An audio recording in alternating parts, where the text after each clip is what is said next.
Thank you for making Mercy Church a part of your Christmas experience. And, I was thinking about this passage that we're going to look at today, John chapter 1. It's this passage where the Word became flesh and made his dwelling among men. And, it's this reminder from John's perspective that this has been an eternal plan that God has been unfolding through the centuries. And this night in Bethlehem is something that God had prepared. It's something God planned. And, he had spoken in the past. He had spoken to us. He had spoken to Moses and to Abraham.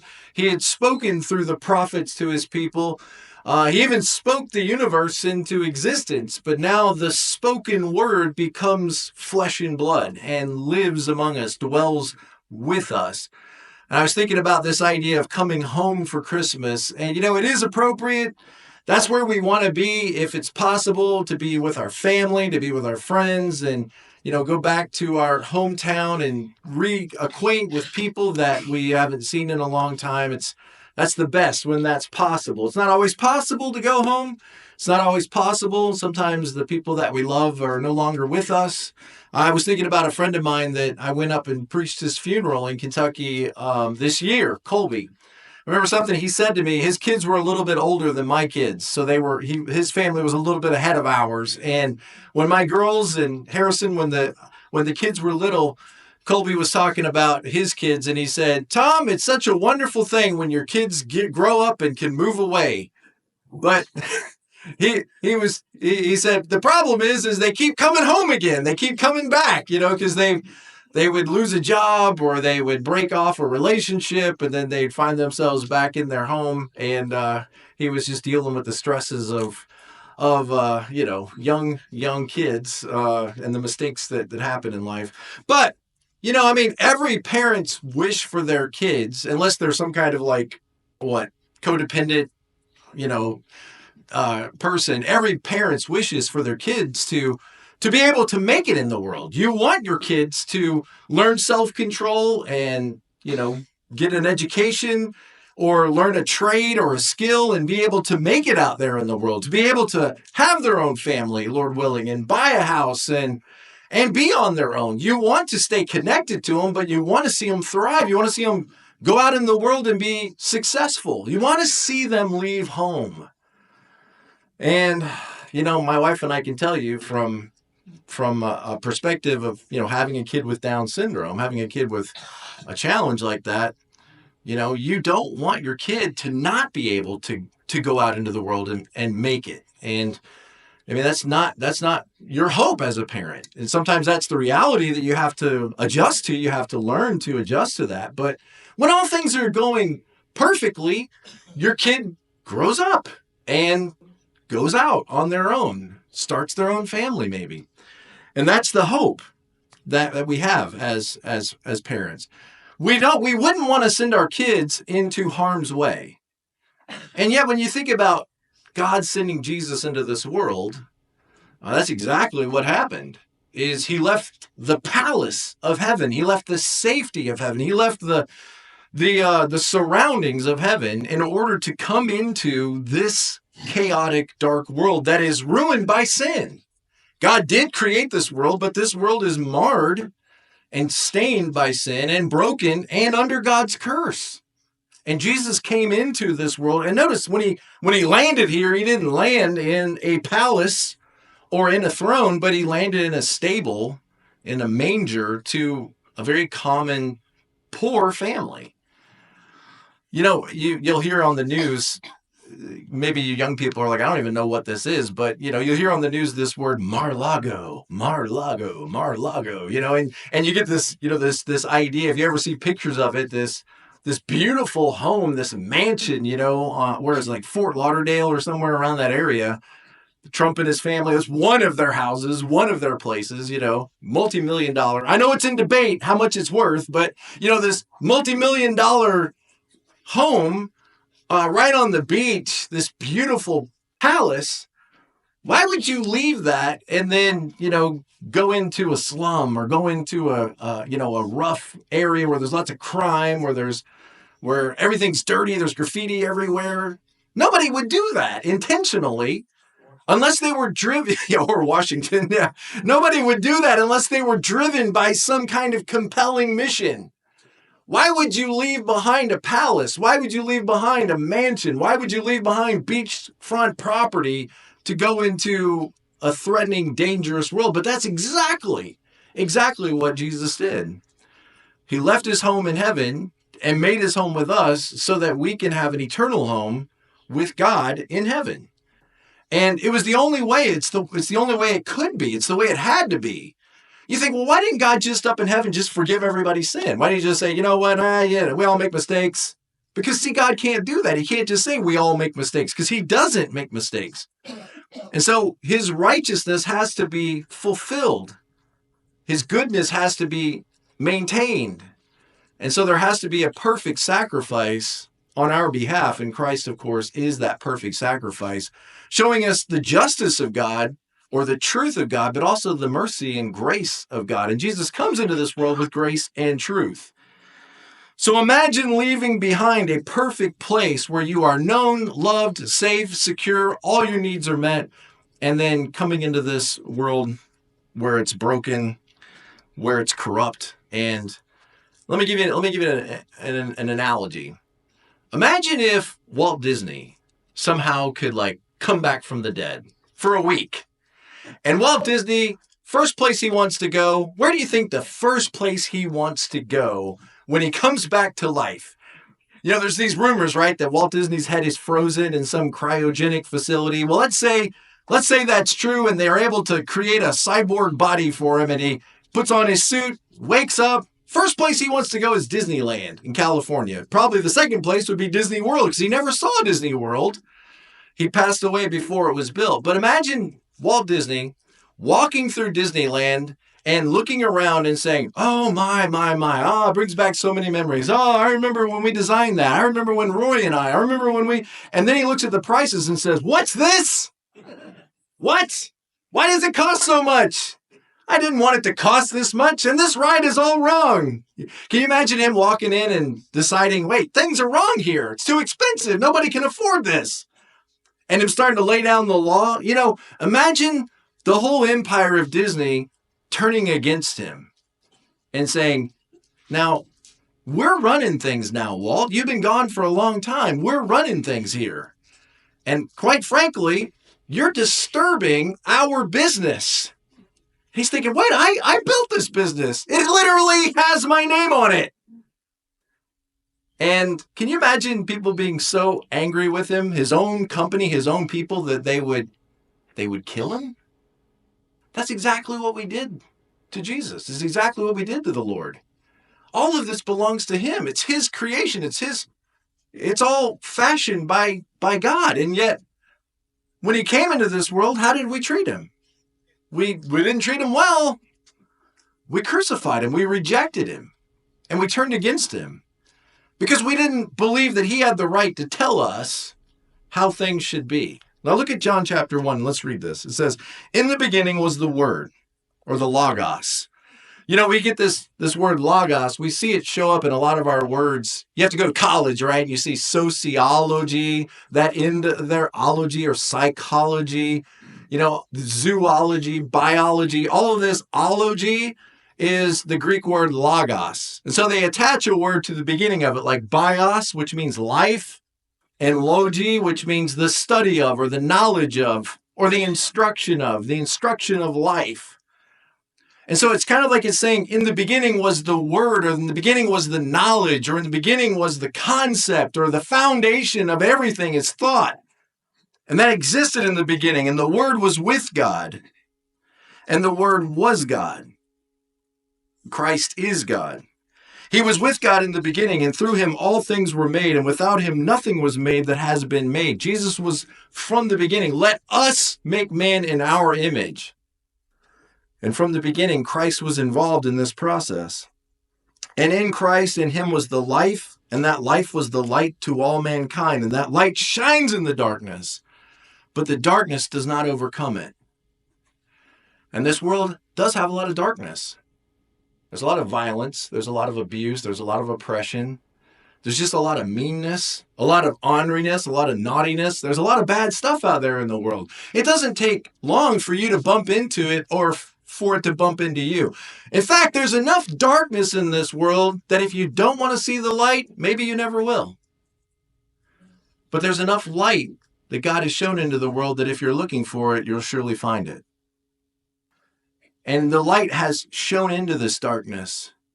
The light shows you the way things actually are. It doesn't change anything. It just shows you the way things are. The light brings with it the truth. It brings with it understanding. It brings with it knowledge. Now, that knowledge might be painful for us to recognize that all have fallen short of the glory of God, that all of us have sinned.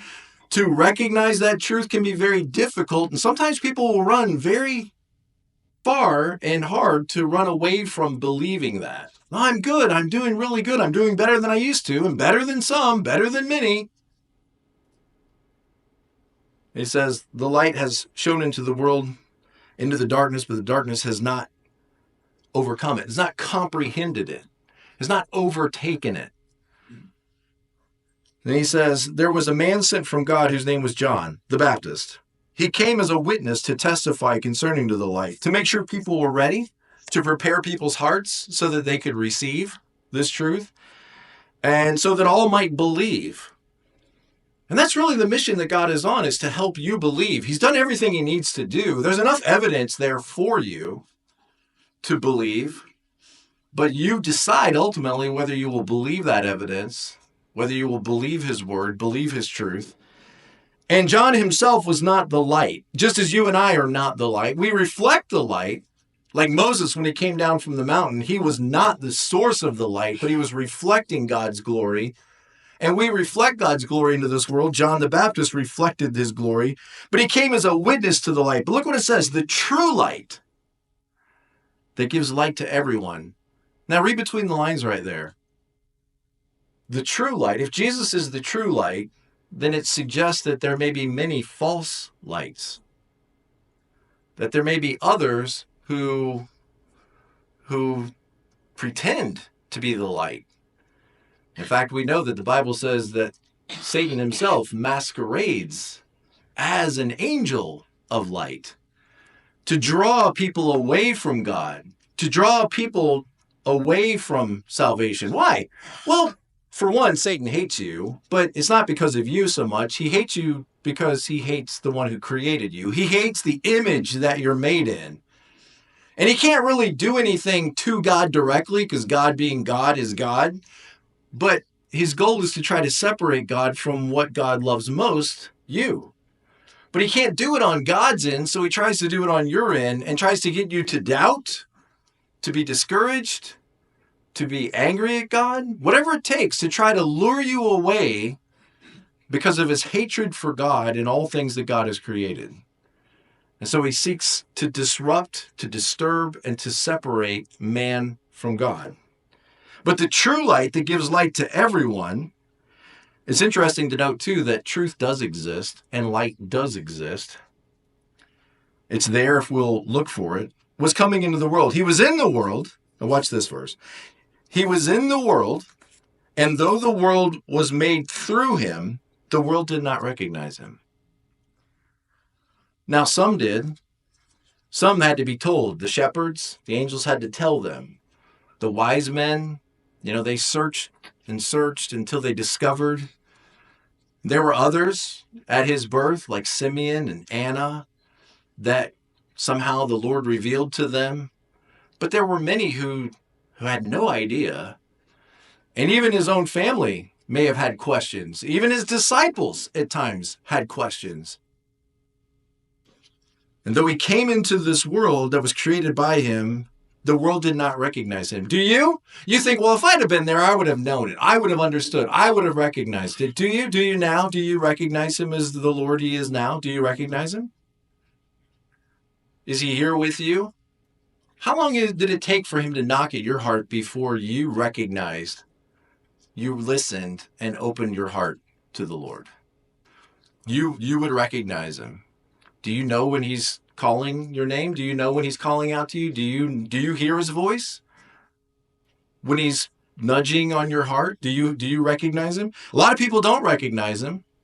They don't recognize him as a friend. They don't recognize him as a savior. But he says he came to that which was his own, but his own did not receive him. His own people did not receive him. It's like Walt Disney walking in Disney World and everybody realizing who it is, but then becoming angry with him because he wants to change things. Now, in Disney's mind, he'd be wanting to make things right. And from God's perspective, when Christ preaches to the masses, when he's curing people of diseases, he's making things right. He's bringing things back under a heavenly order, back to the way they were designed to be. When he heals the blind eyes, he's just correcting something that's gone wrong. When he gives the deaf hearing once again, he's just bringing those things back into the righteous work that they are intended for. And when he calls our hearts away from wickedness and away from ungodliness and demands that the sinner repent, or demands that the greedy lay down his riches and care more about a human being, he's just calling us back into the perfect order that God had originally designed. And yet his own didn't receive him. In fact, we turned against him. He came to that which is own, but his own did not receive him. Yet to all who did receive him, to those who believe in his name, he gave the right to become children of God. So the child of God, the Son of God, becomes the Son of Man so that you can become sons of God. But it's going to take your faith and your cooperation. You have to decide that this is worth your time to leave home, to journey to Bethlehem yourself. Not the real Bethlehem. You can. We've had people go there. But metaphorically speaking, all of us need to leave our palaces of our safety, security, our self-righteousness, our independence. We have to leave that palace of self behind us. And we have to go to where he is and see for ourselves. It's an invitation for you to come. It's an invitation for you to go and see. Let's go. Remember the shepherds, they said, let's go and see this marvelous thing that the angels have told us about. Okay, well, you've been told. The message has been declared to you. Are you prepared to go and see for yourself? He says, to those who believe in his name, he gave the right to become children of God. Children born not of natural descent. In other words, it's not, your connection to God is not based on your family of origin or your family lineage. Aren't you thankful? Some of you guys grew up in great, godly Christian families that even-handed showed you the way, but let you choose for yourself. I mean, they took you to church, and they were constantly praying before dinner and praying before bed, but they let you decide for yourself. Some of us grew up that way, but many of us did not. And if this was based on your parents or your grandparents' goodness and faithfulness, we would all be in a lot of trouble. But it's not based on your family of origin. It's not based on your next of kin or some class that you were born into. Every person has the right to become a child of God. It's not demanded. God invites, but he doesn't demand that you cooperate. He allows you to choose and gives us that freedom. It says, look at this verse 14. This is kind of like maybe the highlight verse that I want to point out today, just this one verse. The Word became flesh. Why? Because God had been telling the people for a long time, do this, don't do that, do this, don't do that, sacrifice this, not that, give this, not that. And finally, it's kind of like, has anybody ever tried to give you directions? Do you remember in the old days? Now we just give you like an address and you just punch it in your phone. But in the old days, oh my goodness, I had some family members that just could not do directions.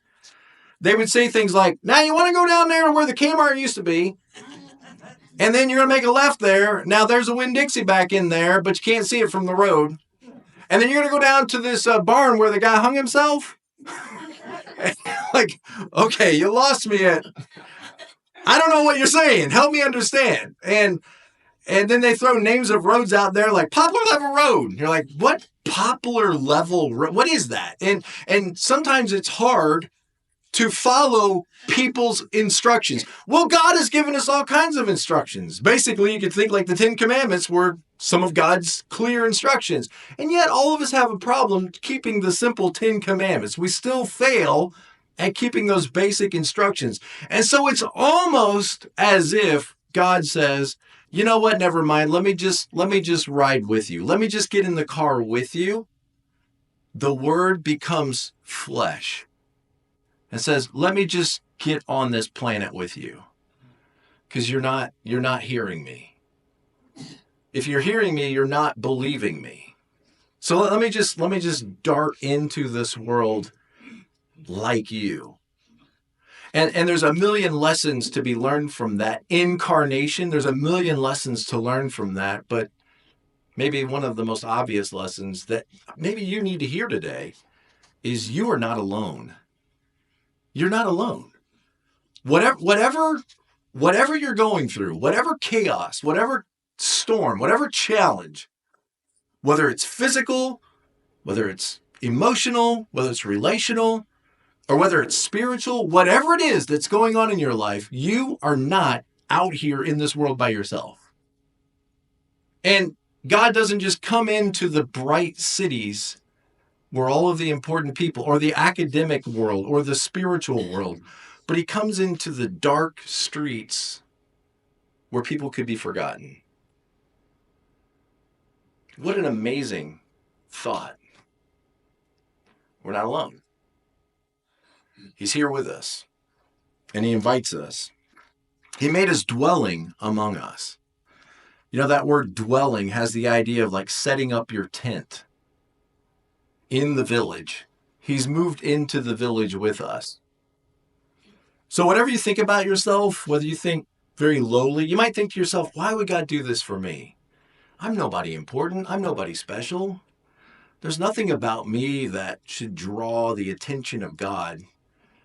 And fair enough, but you're not just you. You're made in his image. It's like, why do I care about my kids? Because they're my kids.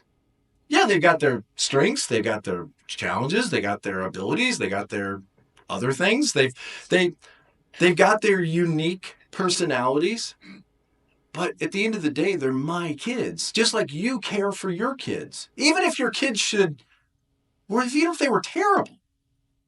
If your kids would shake their fist at you and tell you that I never want to see you again. Now, you might try to self-protect yourself emotionally from all of that pain, but you know as well as I do, deep down inside, you long for connection with your own kids. Why did God wire us like that? Why did he make us like that? Like the father in the story of the prodigal son. Because that's how he's wired. And even if we should shake our fist against God and declare our independence and our self-reliance, God doesn't quit loving us. He doesn't give up on us. He doesn't abandon us, though we may abandon him. You know, I remember a couple that my wife and I love these people, and they were in our life for a while, and they're no longer in our life, but we love these people. But they're just a great couple. They never had kids, and they were a little bit older than us. And I don't know how they came across this teenage boy, but they decided to take him into their house. And they opened up their home to this kid, and they loved him. And they had every intention of adopting this young man as their son. That was their intention. That was their plan. That's what they told everybody. Everybody knew that was their intention. But then one day they came to church and the boy wasn't with them anymore. And I remember stopping and asking the gentleman what happened. And I just remember his head dropped down and he said he couldn't follow the rules. He couldn't follow the rules. He said we had certain rules in our house. I don't remember what the rules were, whether it was, be home at a certain time or whatever. It wasn't ridiculous rules. It's kind of the rules every kid has to follow in a home. Well, this young boy wasn't used to what it meant to be a part of a family. He'd been in a children's home and he didn't understand Yeah, you love the food and you love the gifts and you love the new clothes and you love the vacation, but this relationship comes with certain rules as well. And he couldn't handle the rules. And so he decided he didn't want to be there anymore, and he went back to the children's home. And of course, this couple was devastated. And I just remember thinking, this young boy, I get it, because I was young myself. You guys remember when you were 16? He was like 16 or something. I remember being 16, and I can't wait to get out of the house. I can't wait to get an old van and drive across America and see the world. I'm going to leave home as fast as I can. I get it. I remember that. I didn't like my parents' rules either. But I just remember thinking, that poor kid, he's just lost. He has no idea what he's lost. He has no idea what he's turned away from. Not only the love of this couple, but they honestly, guys, I know them. They would have taken care of this kid the rest of his life and his kids. They probably would have left an inheritance to him that would have blown his mind.